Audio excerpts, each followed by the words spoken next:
Shalom, selamat pagi semuanya. Bersyukur, berterima kasih pada Tuhan. Pagi hari ini kita boleh bangun lagi dengan tubuh yang diberkati, dengan kekuatan kesehatan yang baru yang datang daripada Tuhan. Bersyukur kita boleh datang lagi menghampiri tahta kasih karunia Tuhan, mengawali hari yang baru yang Tuhan beri bagi kita pagi hari. Bersyukur buat kesempatan hidup satu hari lagi yang Tuhan berikan dalam hidup kita. Kita bersyukur, kita berterima kasih buat kemurahan, buat kebajikan yang Tuhan nyatakan dalam hidup kita. Bapa, kami bersyukur, kami berterima kasih kepadamu pagi hari ini. Kalau kami boleh bersama-sama lagi datang menghampiri tahta kasih karunia. Kami boleh menikmati lagi kemurahan dan kebajikan yang terus kau nyatakan di dalam hidup kami, di sepanjang hari-hari kami. Bersyukur buat kesempatan satu hari lagi yang kau beri bagi kami, untuk kami boleh jalani hidup kami bersamamu, di dalam penyertaan, di dalam pemeliharaan, di dalam pertolongan dan perlindungan yang datang daripadamu. Dan kami bersyukur, kami boleh menikmati saat-saat yang indah, sebab kami ada dalam hadirat-Mu. Sebab sungguh hanya di dalam hadirat-Mu kami boleh menikmati semua yang terbaik. Sebab itu kami bersyukur, kami berterima kasih kepadamu. Haleluya.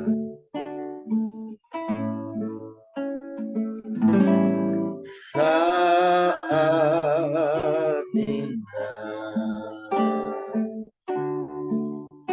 ku berhadapan denganmu,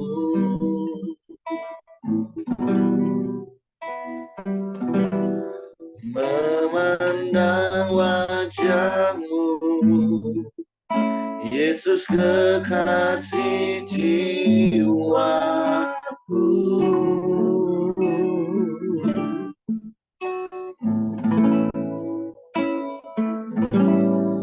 Bawa daku ada dalam pelukan-Mu,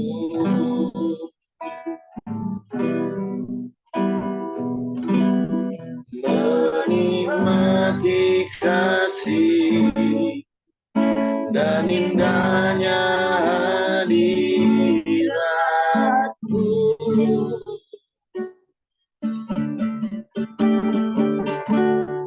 Hadirat-Mu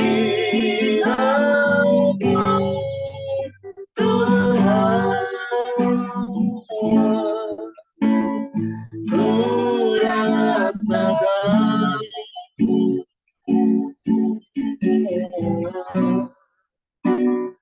ketulusan-Mu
Yesus kekasih jiwa.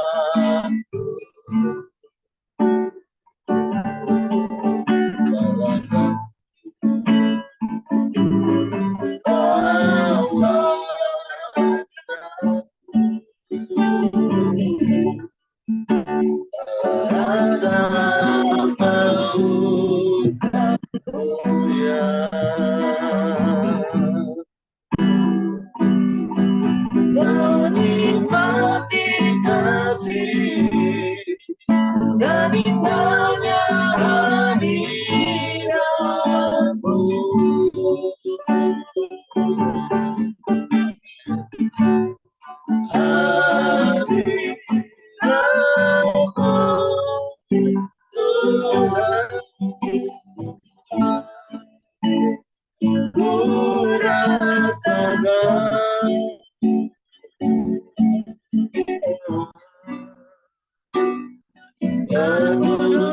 Ketulusanmu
menikmati hadiratmu,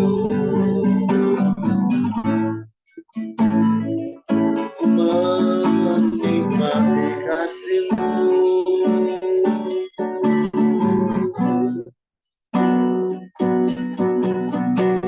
menikmati kuasa-Mu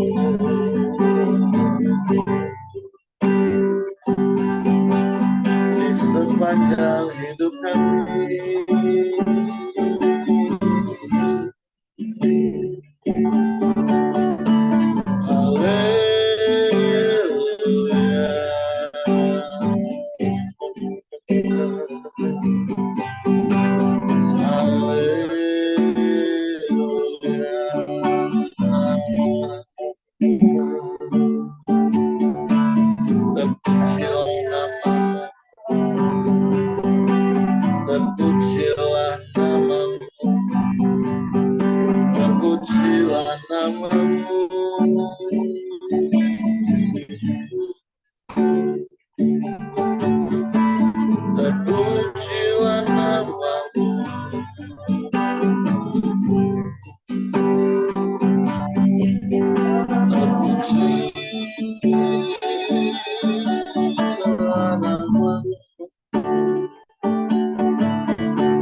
Kami tinggikan nama-Mu, Yesus.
Sangat baik, Kau selalu baik,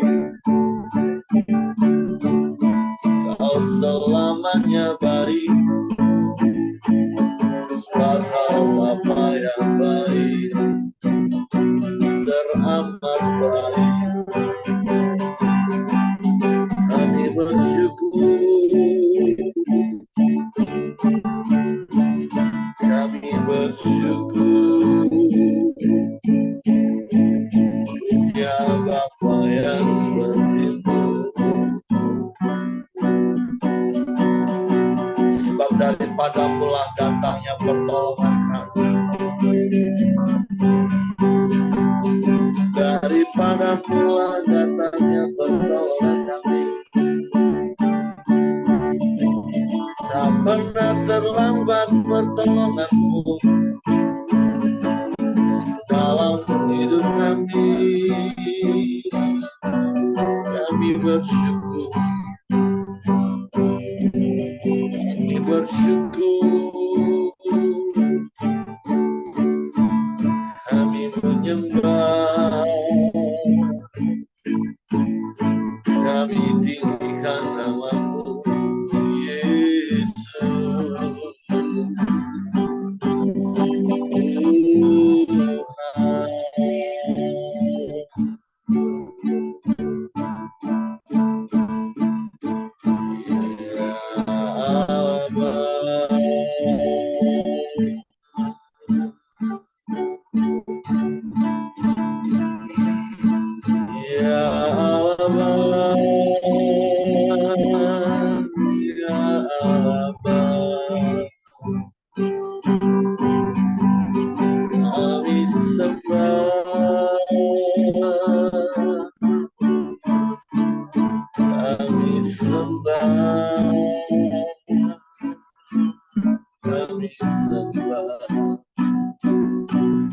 Kami memuji nama-Mu,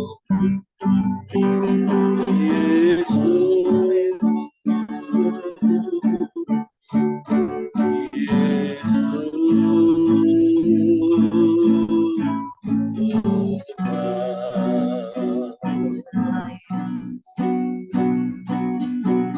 Sebab hanya Engkaulah satu-satunya pengharapan kami.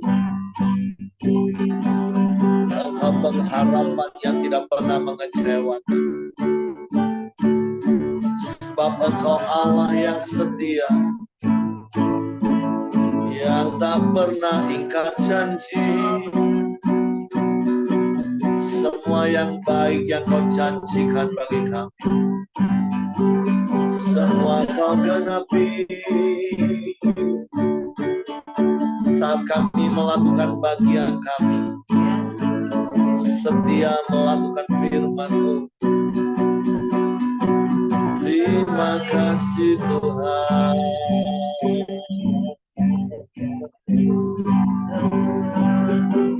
Terima kasih.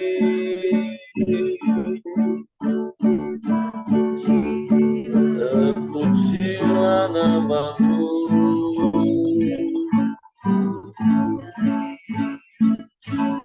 Terpujilah nama-Mu.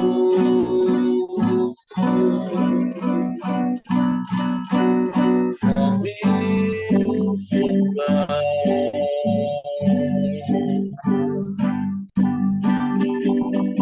Kami puja.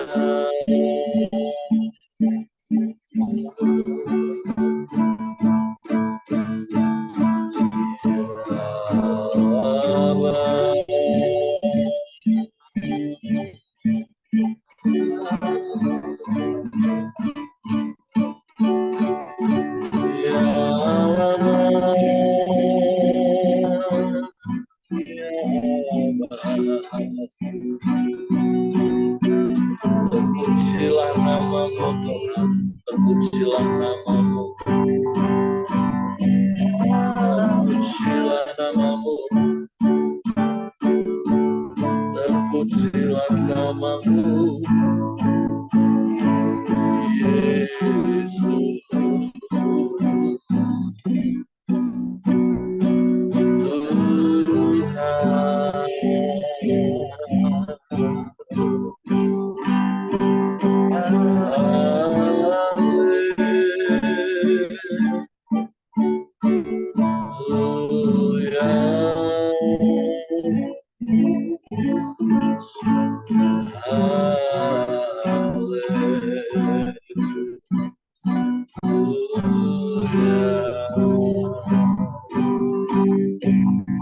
Kami menyembah,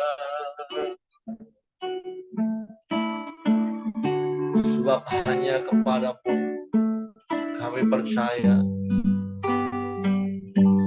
dan hanya kepada-Mu kami mau mempercayakan hidup kami. Sebab hanya di dalam-Mu kami tenang. Sebab pertolongan kami datangnya dari-Mu Tuhan. Dan pertolongan-Mu tak pernah terlambat bagi kami. Sebab itu kami mau terus memandang penuh harap kepada-Mu. Haleluya.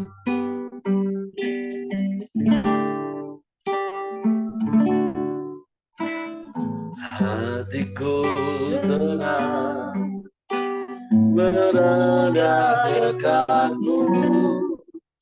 Kaulah jawaban hidupku. Hatiku tenang berada dekat-Mu. Kau yang pelihara hidupku. Pertolongan-Mu begitu ajaib. Kau telah memikat hatiku.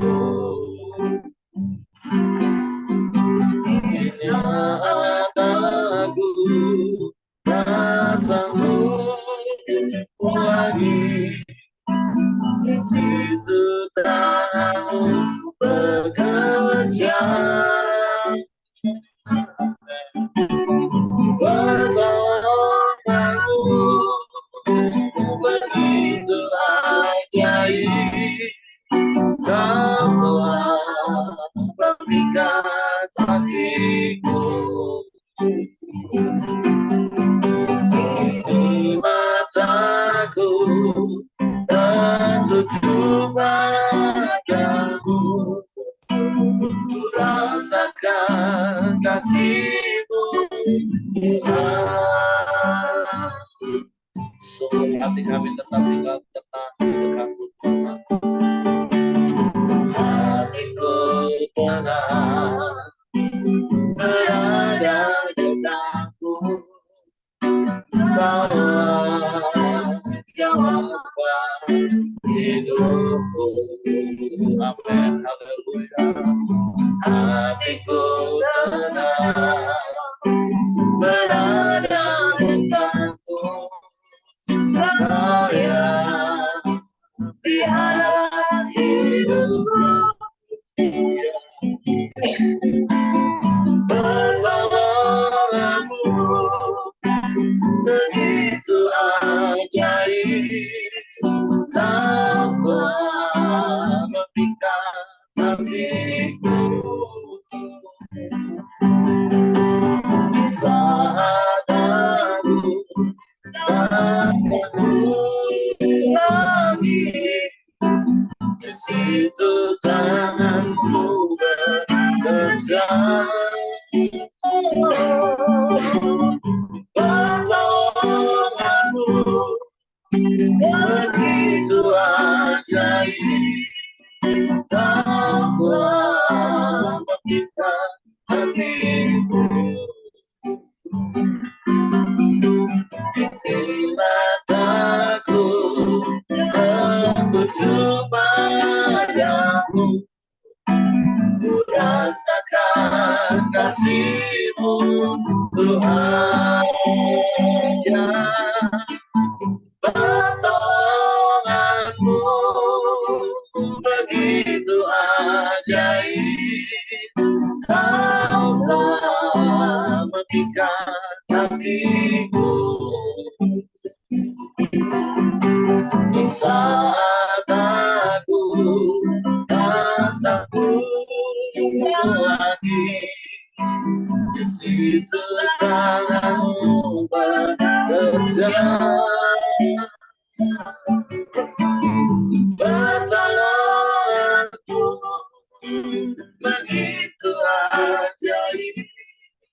Kau telah memikat hatiku. Di mataku tertuju padamu, ku rasakan kasih-Mu, Tuhan. Di mataku tertuju padamu, ku rasakan kasih-Mu, Tuhan.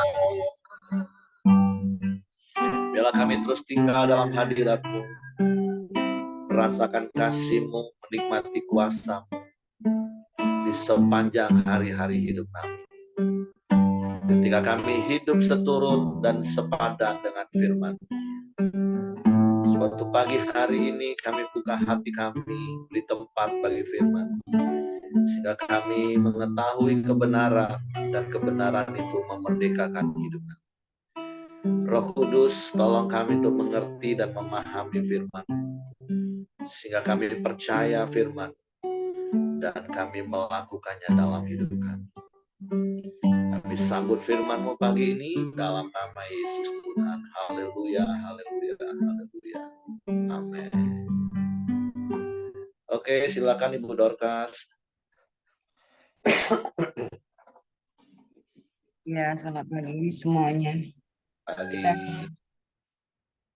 lanjutkan lagi di pasal yang kita akan baca. 1 Raja-Raja 20. Pagi ini tentang Samaria yang tertolong dari kepungan. Langsung baca ya. Ben-Hadad, Raja Aram, mengumpulkan seluruh tentaranya. 32 32 orang raja bersama-sama dia beserta kuda dan kereta. Lalu ia maju dan mengepung Samaria dan memeranginya.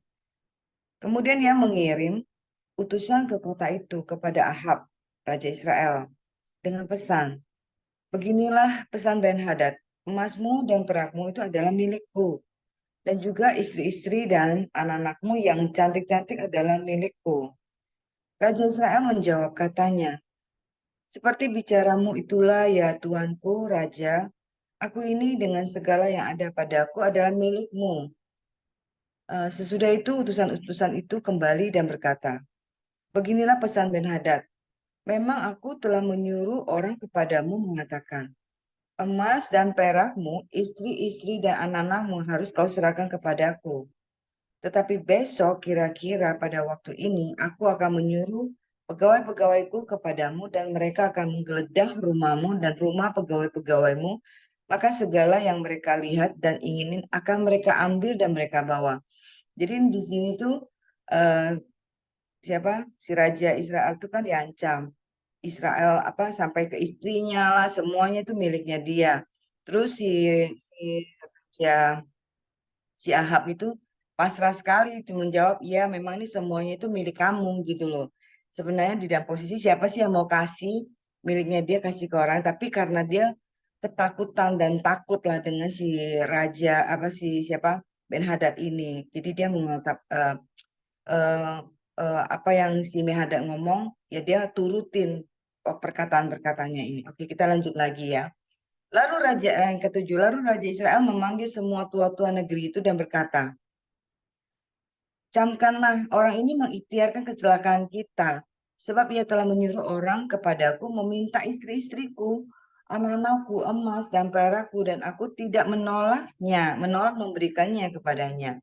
Lalu kata semua tua-tua dan segenap rakyat itu kepadanya, jangan dengarkan, jangan luluskan.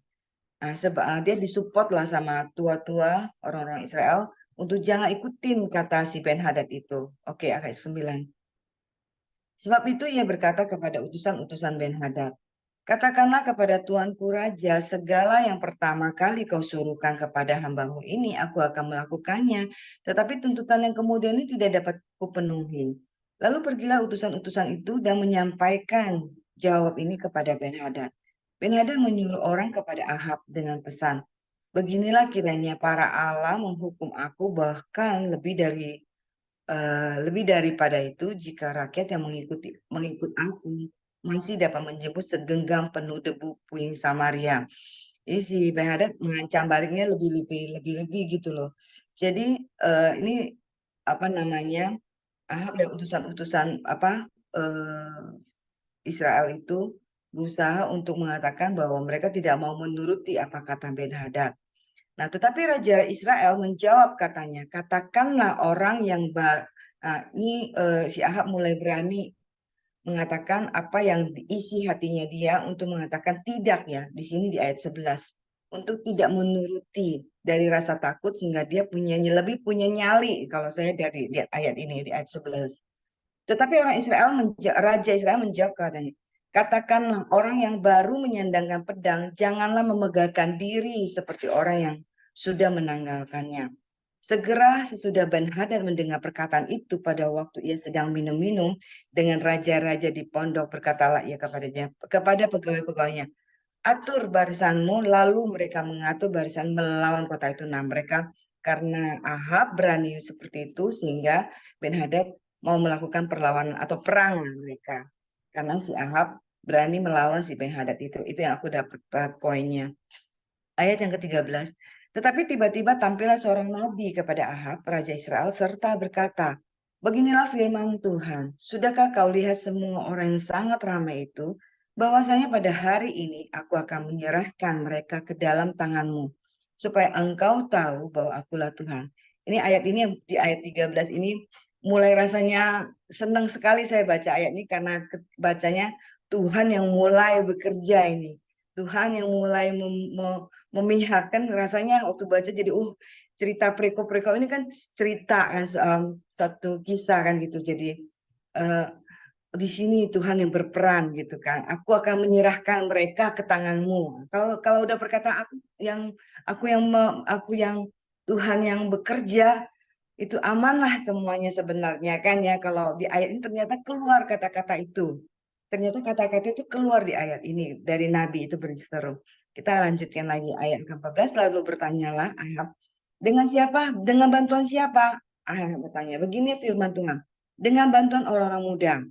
Kemudian Ahab nanya lagi, jadi dia datanya dia mungkin dia ragu ya. Sehingga dia tanya terus ini. Terus dia bilang, siapa yang akan memulai perang? Ya engkau, jawabnya, jawab si nabi-nabi itu. Jawabnya engkau, ayat 15. Kemudian dia menghitung jumlah orang-orang muda, pengiring, kepala-kepala daerah itu ada 232 orang. Banyaknya sesudah mereka menghitung jumlah seluruh rakyat, yakni segenap orang Israel ada 7.000 orang banyaknya. Lalu mereka maju menyerang pada waktu tengah hari. Sementara Ben-Hadad minum-minum sampai mabuk di pondoknya bersama dengan ke-32 raja yang membantunya. Ketika orang-orang muda, pengiring kepala-kepala daerah itu maju menyerang lebih dahulu, maka Ben-Hadad menyuruh orang menyelidikinya dan mereka memberitahu kepadanya, ada orang-orang maju menyerang dari Samaria. Jadi udah ketahuan sebenarnya.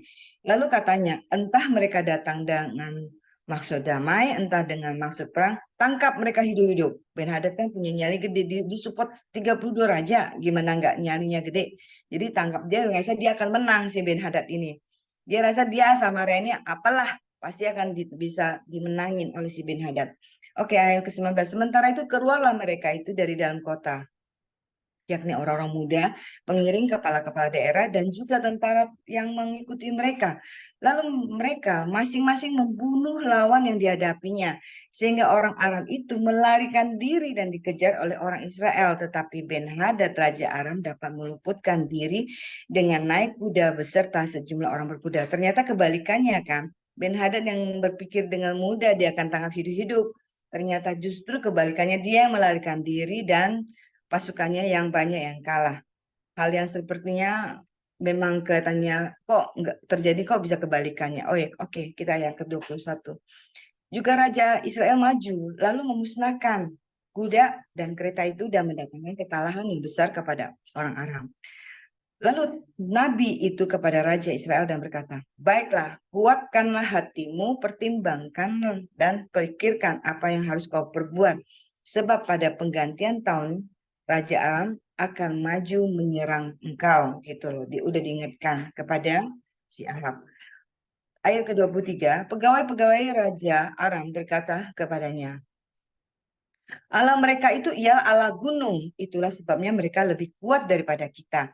Tetapi apabila kita berperang melawan mereka di tanah rata, pastilah kita lebih kuat daripada mereka. Jadi ada sebagian mereka yang berpikir, oh iya mungkin karena mereka tuh menang tuh karena mereka punya Allah itu memang Allahnya Allah gunung. Sekarang kita ganti aja, kita berperang suruh mereka pindah ke dataran, apa bukan di pegunungan kayak gitu loh. Jadi ayat ke-24 kita lanjutin lagi. Bertindaklah begini, pecat raja-raja itu masing-masing dari kedudukannya dan angkat bupati-bupati menggantikan mereka. Lalu kerahkanlah tentara sebanyak tentara yang telah gugur dari pihakmu, demikian pula kuda dan kereta sebanyak yang dahulu. Mari kita berperang melawan mereka di tanah rata. Pastilah kita lebih kuat daripada mereka. Raja mendengar usul mereka dan bertindak demikian. Dalam tahun yang berikutnya, Ben-Hadad memeriksa barisan orang Aram, lalu ia maju ke Afek untuk berperang melawan orang Israel. Ini mau cara manusia, mau berpikir dengan hebatnya, yang berpikir mungkin itu hanya kebetulan karena mereka yang mereka sembah Tuhannya, Tuhan yang di atas apa gunung lah gitu loh. Jadi mereka mau menggunakan cara mereka kembali untuk melawan bangsa Israel yang Tuhan sudah yang pegang gitu loh. Oke, dalam tahun berikutnya, ayat 27 ya, orang Israel pun memeriksa barisannya dan setelah dibekali mereka berangkat menghadap orang Aram. Orang Israel berkemah di hadapan mereka seperti dua kawanan kambing. Sedang orang Aram telah datang membanjiri. Eh, kenapa aku jadi begini? Sabar-sabar. Mana sih sampai mana tadi kelewat? Membanjiri negeri itu. Maka tampillah abdi Allah dan berkata kepada Raja Israel, beginilah firman Tuhan. Oleh karena orang Aram itu telah berkata, Tuhan ialah Allah gunung dan bukan Allah dataran, maka aku akan menyerahkan seluruh tentara yang besar itu ke dalam tanganmu. Supaya kamu tahu bahwa akulah Tuhan. Perkasanya Tuhan kita itu luar biasa. Jangan dilawan dengan sedikit aja perkataan menghina Tuhan kita ya. Di sini Tuhan langsung jangan anggap bahwa kita Tuhan ini Allah gunung saja gitu. Ayat yang ke-29, 7 hari lamanya mereka berkemah berhadap-hadapan. Tetapi pada hari yang ketujuh mulailah pertempuran dan pada suatu hari orang Israel satu hari menewaskan 100.000 orang berjalan kaki dari orang Aram itu. Hebat ya. Orang-orang yang masih tinggal melarikan diri ke Afek ke dalam kota tetapi temboknya roboh menimpa ke 27.000 orang yang masih tinggal itu. Luar biasa. Sementara itu Ben Hadad melarikan diri dan masuk ke kota dan bersembunyi dari satu kamar ke kamar yang lain. Lalu berkatalah pegawai-pegawai kepadanya, ketahuilah kami telah mendengar bahwa raja-raja kaum Israel itu adalah raja-raja pemurah. Marilah kita menaruh kain kabung pada pinggang kita dan tali pada kepala kita dan dengan demikian keluarlah menghadap Raja Israel. Barangkali ia akan menyelamatkan nyawamu. Nah di sini, ini waktu mereka perang yang di dataran datar mereka kalah. Ini tadi kan senang banget kalau bacanya semangat sekali kalah beneran. Satu hari bisa lawan 100.000 bisa mati. Rasanya Tuhan tuh benar berkasa banget, semangat sekali kita ngelihatnya. Nah, tapi ketika si Ben Hadad itu melarikan diri dari kamar ke kamar sampai kebingungan, mereka mau menggunakan cara mereka dan melihat kekurangan apa sih yang bisa supaya mereka bisa selamat. Nah, di sini ada kata-kata bahwa raja-raja Israel itu raja pemurah gitu loh. Mari kita pakai taktik ini supaya kita bisa selamat. Ya, ini dalam dalam ayat ini 31 ini ngejelasin seperti itu. Ayat ke-32 kita lanjutin, karena kayaknya sampai 40 deh ini. Lalu mereka melilitkan kain kabung pada pinggang mereka dan tali pada kepala mereka. Kemudian mereka pergi menghadap Raja Israel dan sambil berkata, hambamu Benhadad berkata, kiranya Tuanku membiarkan aku hidup. Jawabnya, masih hidupkah dia? Dia saudaraku. Jadi di sini malah dia katakan, masih hidupkah dia? Bahwa dia saudaraku. Jadi berbalik malah dia belas kasihan kepadanya benar-benar malah. Orang-orang ini menganggap hal itu sebagai tanda yang baik. Maka segeralah mereka berpegang pada perkataannya itu lalu berkata, memang saudaramu Ben Hadad. Makanya hati-hati kalau kita dalam musuh yang Tuhan sudah mengatakan bahwa akan hancurkan, kemudian jangan kira bahwa kita bilang belas kasihan kita itu adalah bagian yang Tuhan suka loh. Kita hati-hati dengan apa yang kita rasa bahwa kita sudah berbuat baik yang Tuhan di hadapan Tuhan kita apa. Aku melihat dari satu titik poinnya adalah kita bukan soal perbuatan baik kita, tapi kita bisa lakukan yang benar. Apa yang benar itu berarti apa yang semua yang Tuhan bilang gitu loh. Sepertinya kita menjadi keras, tapi sebenarnya bukan keras, tapi itu Tuhan yang minta kita untuk lakukan itu. Kita hanya diminta lakukan saja. Tapi di sini Ahab memberikan celah bahwa apa yang Tuhan sudah minta dia musnahkan, tapi dia kata, oh ya dia langsung langsung hatinya kerennya gitu ya. Dia lakukan yang jahat, dia sudah menghina Tuhan dan segala macam, tapi dia remehkan juga. Tapi di sini Ahab menjadi eh, apa namanya menjadi pemurah gitu loh. Sebenarnya satu sisi apa salahnya ya gitu ya. Kita akan lanjutkan lagi di sini apa yang terjadi ya. Yang mana ya? Orang itu menganggap oke, ayat yang 34. Kan orang tadi itu menganggap hal yang baik. Kata Ben-Hadad kepadanya, kota-kota yang telah diambil bapakku dari pihak bapamu akan kukembalikan. Nah, enak lagi, engkau boleh juga membuat pasar bagimu di Damsyik seperti yang dibuat bapakku di Samaria. dan aku sendiri, kata, akan membiarkan engkau pergi dengan perjanjian. Lalu ia mengadakan perjanjian dengan dia dan membiarkan dia pergi. Coba, Ahab yang tadinya udah takut, udah minta tolong, kemudian dia menang, kemudian malah dia bikin perjanjian damai pula sama si Ben-Hadad ini. Oke, kita lanjutin. Seorang dari nubuat tentang hukumannya akan menimpa Ahab. Seorang dari rombongan Nabi berkata kepada temannya atas perintah Tuhan, pukullah aku. Tetapi orang itu menolak memukulnya. Lalu ia berkata kepadanya, oleh sebab engkau tidak mendengarkan suara Tuhan, ketahuilah, apabila engkau pergi daripadaku, seekor singa akan menerkam engkau. Dan ketika orang itu pergi daripadanya, maka seekor singa bertemu dengan dia, lalu menerkam dia. Kemudian Nabi itu bertemu dengan orang lain, lalu ia berkata, pukullah aku. Orang itu memukul dan melukai dia.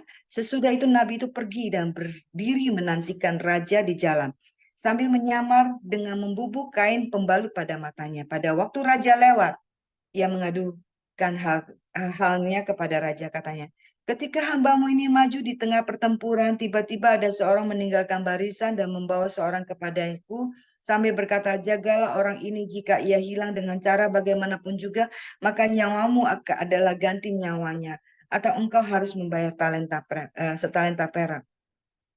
Ketika hambamu ini repot sana-sini, orang itu menghilang.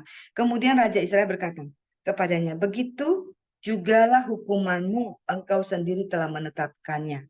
Lalu segera ia membuka kain pembalut itu dari matanya, sehingga Raja Israel mengenal dia sebagai seorang dari rombongan Nabi. Kata Nabi itu kepadanya, beginilah firman Tuhan. Oleh karena engkau telah membiarkan lolos orang yang dikhususkan bagiku untuk ditumpas, maka nyawamu adalah ganti nyawanya, dan rakyatmu ganti rakyatnya. Lalu Raja Israel pergi ke istananya dengan kesal hati dan gusar. Maka sampailah dia di Samaria. Satu hal aku ngelihat sebenarnya sekali lagi, eh, kalau Tuhan yang bekerja, tentunya kita akan menjadi nyaman. Bukan nyaman, kita menjadi tenang. Kita punya damai. Kita tidak Raja Ahab tidak melakukan terlalu banyak hal yang bisa memenangkan dia, tapi Tuhan saja. Jadi apa yang kalau kita di pihaknya. Satu kesaksian sebenarnya untuk saya sendiri, kita hidup bukan di dalam kondisi takut, tapi ketika kita berani mengungkapkan bahwa mengungkapkan apa yang hidup kita kalau dalam ketakutan itu, kita akan menjadi banyak salah sebenarnya. Ya, poinnya saya itu kalau hidup dalam ketakutan kita akan melakukan banyak yang salah. Tapi ketika kita hidup menyerahkan kepada Tuhan, banyaklah Tuhan akan justru penyertaan Tuhan itu memang sudah pasti, karena aku pernah mengalaminya. Karena aku hidup takut, bahkan ketakutan dengan kokoh saya. Saya sehingga melakukan banyak celah-celah yang salah baik di hadapan manusia maupun di hadapan Tuhan. Kenapa saya takut? Saya takut pencarian saya hilang. Saya takut dengan kokoh saya begitu banyak ancamannya dia. Misalnya dia tidak suka, dia akan langsung mengancam saya. Kamu saya akan beginikan. Saya takut. Sehingga saya karena takut saya membuat banyak pekerjaan-pekerjaan saya yang lain yang saya pikir justru harusnya saya terbuka gitu. Setelah saya menyadarinya, itu menimbulkan kesalahan-kesalahan yang lain dalam hidup saya. Ketika saya mengambil keputusan untuk saya tidak takut, bahwa bukan jadi lawan, tapi tidak takut. Tidak takut bukan kita menjadi suka lawan, tapi tidak takut artinya kita berani ngomong yang benar. Ngomong soal pekerjaan saya, apa yang saya kerjakan sekarang. Saya nggak diam-diam misalnya kayak gitu. Saya nggak lakukan apa. Dalam hal yang takut, Ahab takut bahwa kehilangan sehingga dia ya oke lah dia banyak kompromi. Nah, dalam hal itu jika kita banyak kompromi terhadap ke dunia, kita kompromi dengan eh, musuh gitu loh. Sebenarnya kita akan tambah malah mengacaukan hidup kita sendiri gitu. Jadi satu hal yang aku merasa bahwa ketika kita takut, ada satu ayat saya lupa di mana, ketika aku takut maka aku percaya. Ketika aku takut supaya aku bisa punya hati yang tenang, percaya saja pada Tuhan. Buktinya di ayat di Israel ini, waktu mereka takut, mereka kembali bahwa minta Tuhan yang pimpin, Tuhan pimpin, Tuhan yang bukakan jalan satu persatu. Tuhan yang tunjukkan betapa besarnya Tuhan. Sama juga waktu saya mempunyai kasus. Tuhan, kalau aku bilang, Tuhan, aku sangat takut. Aku sangat luar biasa takut. Saya mengalami hari-hari itu. Tapi Tuhan memberikan ayat, apapun yang buruk, Tuhan akan mendatangkan semua yang baik. Jadi saya mengalami kerugian yang malah lebih besar karena sikap takut saya. Tapi Tuhan gantikan, Tuhan memberikan jalan satu persatu bahwa dia menunjukkan Tuhan yang hidup bagi saya. Tidak ada usah takut. Ketika kamu ngomong yang benar, ketika kamu lakukan yang benar, kamu jangan takut lagi. Aku akan pimpin kamu. Itu janji Tuhan yang aku alami. Oke, aku nggak. Oke Tuhan, aku akan mulai dari mana? Aku pun tidak tahu. Aku pun nggak tahu bagaimana aku harus jalan. Bagaimana aku harus menyelesaikan, aku pun nggak tahu. Tapi Tuhan mengatakan kepada saya, sama seperti kepada masalah, aku akan yang bertindak. Satu persatu yang kelihatan tidak ada jalan, Tuhan bukakan lebar-lebar. Nah gitu loh, aku melihat dengan jelas. Jadi saya yakin ini Tuhan Allah yang sama kepada bangsa yang besar, juga kepada kita yang pribadi bahwa ketika kita takut, kita percaya. Kedua, hal yang kompromi juga enggak kita kerjakan di dalam hidup kita. Kompromi terhadap dosa, kompromi terhadap apa yang Tuhan enggak suka. Lebih baik jangan. Hal yang sudah Tuhan tetapkan terhadap orang-orang yang Tuhan minta kepada kita. Kita jangan berurusan dengan dia kah? Atau kita jangan merasa bahwa kita lebih hebat, lebih mampu sehingga bisa menyelesaikan masalah dengan cara seperti damai atau apapun. Ada kalanya Tuhan bilang, saklek, jangan adalah jangan, titik, nggak ada koma. Kita jangan berpikir bahwa, oh iya kita kok berbaik-baik dengan dia atau dengan segala macam, juga boleh. Yang kata-kata yang bolehnya itu yang sering dipakai oleh kita pada masa-masa seperti ini. Jadi hal-hal yang prinsip, yang sudah dikatakan jangan, tidak, ya kita juga jangan lagi pakai koma. Itu yang dari saya, Pak Heri. Saya kembalikan ke Pak Heri. Terima kasih. Oke, terima kasih untuk Ibu Dorcas buat sharing firman Tuhan pagi hari ini. Tadi ada satu ayat yang Ibu Dorcas bilang di dalam Mazmur 56 ayat 3. Nah, ayat itu berkata, waktu aku takut, aku ini percaya kepadamu. Nah, ini hal yang memang harus kita lakukan dalam hidup ini dari Mazmur 56 ayat 3. Diserang rasa takut itu normal, seperti berkali-kali saya katakan. Diserang rasa takut, diserang rasa khawatir itu normal. Tapi hidup dalam ketakutan atau kekhawatiran itu abnormal. Jadi mari lakukan seperti pemazmur, katakan di Mazmur 56 ayat 3 ini, waktu aku takut, aku ini percaya kepadamu. Jadi sama seperti Ahab ketika dia takut atas intimidasi dari Ben-Hadad. Maka ketika datang firman Tuhan, dia percaya. Dia tidak memakai logika. Ini kan yang dihadapin kan 33 raja dengan pasukannya yang udah pasti lebih banyak. Sementara Tuhan ngomong Ahab akan memenangkan peperangan hanya dengan kepala-kepala pengiring, anak-anak muda pengiring kepala daerah yang jumlahnya tadi cuma 232 plus tentara cuma 7.000. Nah, pada kita baca tadi dalam satu hari aja 100.000 bisa dikalahkan. Nah, jadi hal yang pertama yang bisa kita belajar hari ini, bahkan di sepanjang hidup kita, bisa saja ada situasi, ada perkataan orang, situasi secara global yang membuat kita takut normal. Sekali lagi diserang rasa takut dan khawatir itu normal. Tapi mari seperti apa yang tadi Ibu Caca katakan dan Ahab katakan, bahwa waktu aku takut, aku ini percaya kepadamu.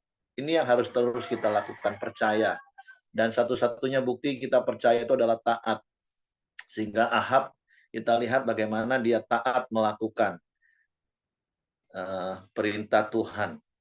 Dan hal berikutnya yang kita tahu tadi, yang kedua seperti Ibu Caca tadi sampaikan, ya menjadi peringatan juga kelakuan Ahab ketika dia mengalami kemenangan. Tentu sekali lagi ini dalam konteks perjanjian lama Bapak Ibu ya, kan harusnya ditumpas habis. Orang menilai Ahab itu pemurah, padahal sebenarnya dia itu orang yang lembek. Baru saja mengalami kemenangan, Ben-Hadad menyanjung-nyanjung dia sudah akhirnya tertipu sehingga dia mengikat perjanjian dengan musuhnya Tuhan. Jadi sekali lagi kalau saya menggunakan kata musuh, jangan dilihat dari sudut kacamata perjanjian baru, Bapak Ibu, ya maksud saya ya.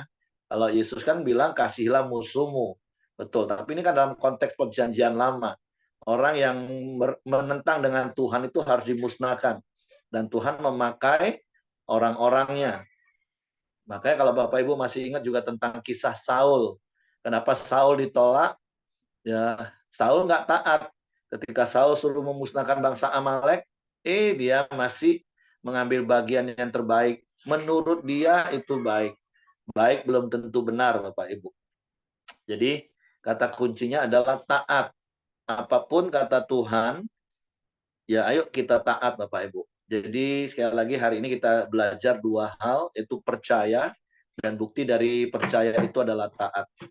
Jadi sekali lagi saya nggak tahu apa yang sedang Bapak Ibu hadapi. Mungkin ada di antara Bapak Ibu yang sedang takut menghadapi tahun 2024 dengan berbagai macam berita, keadaan dan kondisi. Tapi pegang ayat Mazmur 56 ayat 3 tadi, waktu aku ini takut, aku ini percaya. Percaya apa kata Tuhan, percaya penyertaan Tuhan, percaya pemeliharaan Tuhan. Dan sekali lagi bukti dari kepercayaan kita itu adalah taat. Apapun yang Tuhan katakan, sekalipun itu sepertinya nggak sesuai dengan logika kita, belajar saja taat. Supaya ketaatan kita itu mendatangkan berkat bagi kita, mendatangkan kemenangan bagi kita. Oke, terima kasih untuk Ibu Dorcas. Itu saja yang saya tambahkan, Bapak Ibu. Selanjutnya saya silakan pada Hengki. Ya, kita masuk dalam doa kita di pagi hari ini. Silakan Willy, nanti ditutup sama Ibu Dorcas. Marilah Bapak Ibu, kita masuk ke dalam doa syafaat kita. Bapa, kami mengucap syukur dan terima kasih untuk pagi ini Tuhan. Kami bangun dengan tubuh yang diberkati Tuhan. Kami dapat mendengarkan kembali firman-Mu Tuhan, yang mengingatkan kami kembali Tuhan, bahwa kami harus taat Tuhan.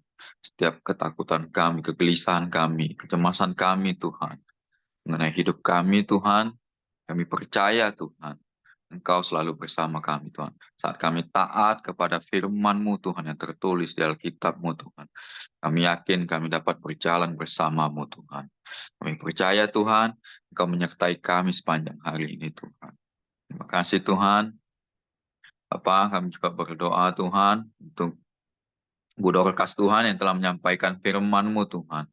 Engkau selalu memberkatinya, Tuhan. Berkati setiap pelayanannya, Tuhan, di air hitam, Tuhan. Biarlah Bu Dorcas, Tuhan, bisa menjadi berkat untuk jemaat yang di sana, Tuhan. Engkau dapat memperluas kerajaan-Mu, Tuhan, di air hitam sana, Tuhan. Biarlah di sekitaran wilayah air hitam itu, Tuhan, banyak bisa mengenal Engkau, Tuhan, melalui kehidupan Bu Dorcas, Tuhan. Engkau selalu berkati dia, Tuhan, berkati setiap pekerjaannya juga, Tuhan, usaha dia, Tuhan, dan juga berkati anak-anaknya, Tuhan.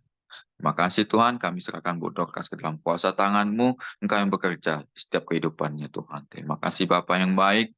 Kami juga berdoa untuk Pak Simon Tuhan, yang saat ini mengalami gejala COVID, sakit COVID Tuhan. Biarlah Tuhan campur tangan di dalam kesehatannya Tuhan. Engkau angkat seluruh virus-virus yang ada di dalam tubuhnya Tuhan. Kami percaya Tuhan, saat kuasa-Mu bekerja di dalam tubuh Pak Simon Tuhan, tubuhnya akan kembali sehat Tuhan. Kami percaya di dalam nama Tuhan Yesus. Kami juga serahkan keluarga Pak Simon Tuhan, baik Bapak dan Ibu, anak-anaknya, serta cucu-cucunya ke dalam tangan kuasa-Mu. Berkati setiap pelayanannya Tuhan, pekerjaan, usahanya Tuhan, serta kesehatan yang keluarganya Tuhan. Kami serahkan keluarga Pak Simon ke dalam kuasa tangan-Mu. Engkau yang menyertai dan melindunginya Tuhan. Terima kasih Bapak yang baik. Kami juga berdoa untuk setiap anggota Keramdio yang hadir maupun tidak hadir di pagi ini Tuhan. Kami percaya Tuhan, setiap kami Tuhan memperoleh perlindungan daripada-Mu, penyertaan daripada-Mu Tuhan. Kau memberkati pelayanan kami juga Tuhan, memberkati keluarga, kesehatan, kerjaan serta usaha kami Tuhan. Dan anak-anak kami serta cucu-cucu kami Tuhan, kami serahkan ke dalam tangan-Mu. Engkau yang menyertai, Engkau yang melindungi, anugerah-Mu terbaik untuk kami Tuhan. Terima kasih Bapa yang baik.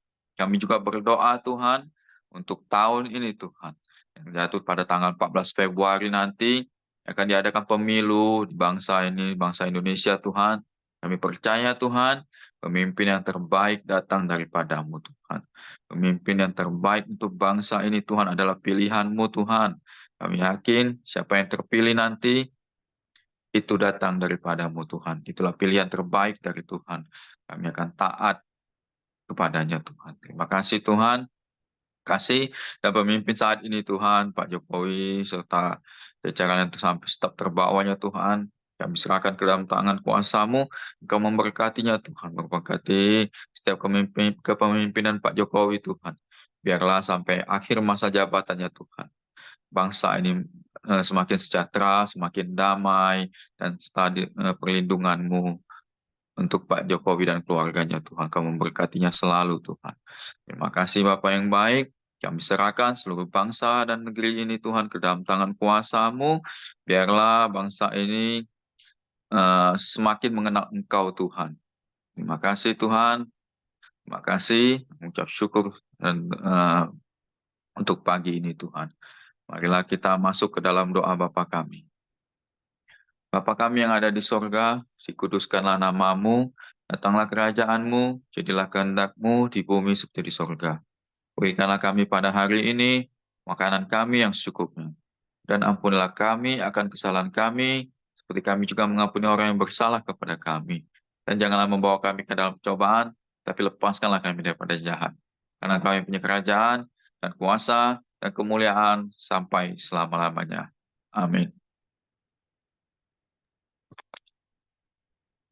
Tuhan, berikan kami hati yang takut pada Engkau, bukan kepada manusia. Tuhan, berikanlah kami hati yang mengerti percaya padamu seutuhnya, bukan kepada keadaan sekeliling kami, Tuhan.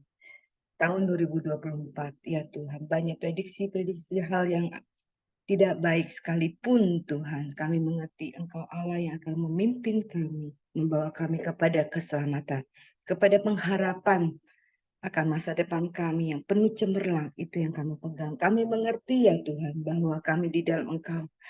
Kami ada di dalam perlindungan-Mu. Kami ada di dalam Engkau, Engkau ada di dalam kami. Kami mengerti bahwa Tuhanlah Allah kami yang akan memberikan kekuatan kepada kami. Engkau juga akan melindungi kami kepada kami yang mengasihi-Mu. Kami hanya mengerti bahwa kami tahu firman Tuhan itu hidup. Dan kami meyakinkannya itu sebagai baik jadi landasan hidup kami. Berkati apapun yang kami kerjakan ya Tuhan. Boleh menyenangkan Engkau pada hari ini dan hari-hari selanjutnya. Pujilah nama Engkau, di dalam nama Yesus Kristus kami sudah berdoa. Amin. Oke, semangat pagi, selamat beraktivitas, Tuhan memberkati. Selamat pagi, terima kasih. Pagi deh. Nanti sore jam 5 saya.